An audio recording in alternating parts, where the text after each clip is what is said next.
بہت عرصے مجھے اس راز کا پتہ ہی نہ چل سکا کہ ماں کو میرے آنے کی خبر کیسے ہو جاتی ہے۔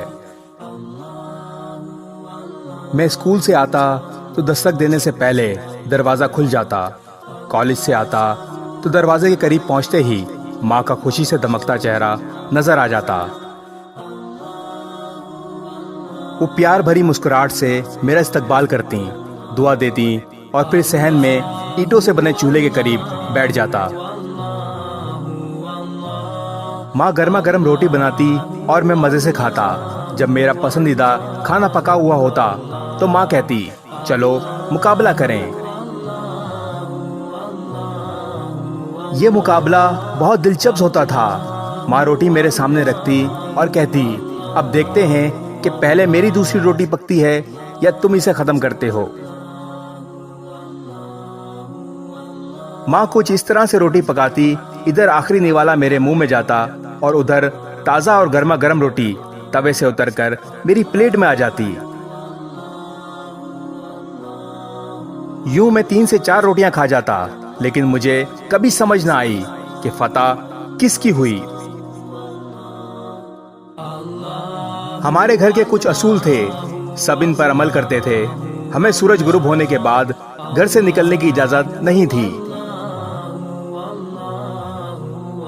لیکن تعلیم مکمل ہونے کے بعد مجھے ملازمت ایسی ملی کہ میں رات گئے گھر آتا، مگر ماں کا وہی معمول رہا۔ میں فجر کے وقت بھی اگر گھر آیا تو دروازہ خود کھولنے کی ضرورت کبھی نہ پڑی۔ لیٹ ہو جانے پر کوشش ہوتی تھی کہ خاموشی سے دروازہ کھول لوں تاکہ ماں کی نیند خراب نہ ہو،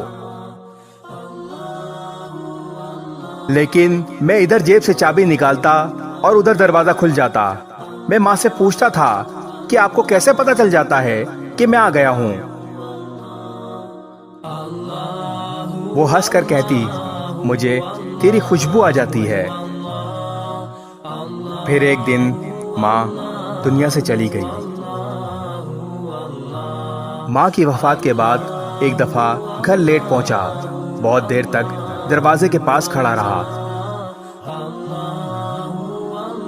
پھر ہمت کر کے آہستہ سے دروازہ کھٹکھٹایا۔ کچھ دیر انتظار کیا اور جواب نہ ملنے پر دوبارہ دستک دی۔ پھر گلی میں دروازے کے قریب اینٹوں سے بنی دہلیز پر بیٹھ گیا، سوچوں میں گم، نہ جانے میں کب تک دروازے کے ساتھ ٹیک لگائے بیٹھا رہا، اور پتہ نہیں میری آنکھ کب لگ گئی۔ بس اتنا یاد ہے کہ مسجد سے اذان کی آواز سنائی دی۔ کچھ دیر بعد سامنے والے گھر سے امی کی سہیلی نے دروازہ کھولا، وہ تڑپ کر باہر آئیں، میرے سر پر ہاتھ رکھا اور بولی، بیٹا تمہاری ماں گلی کی جانب کھلنے والی تمہارے کمرے کی کھڑکی سے گھنٹوں جھانکتی رہتی تھی۔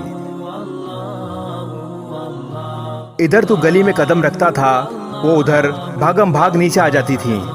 پھر انہوں نے آپ دیدہ نظروں سے کھڑکی کی طرف دیکھا اور بولی، بیٹا یہ کھڑکی اب کبھی نہیں کھلنے والی۔ کچھ عرصے بعد میں دوسرے شہر چلا گیا، جہاں میں 11 سال سے مقیم ہوں۔ سال میں 1-2 دفعہ اپنے گھر جاتا ہوں۔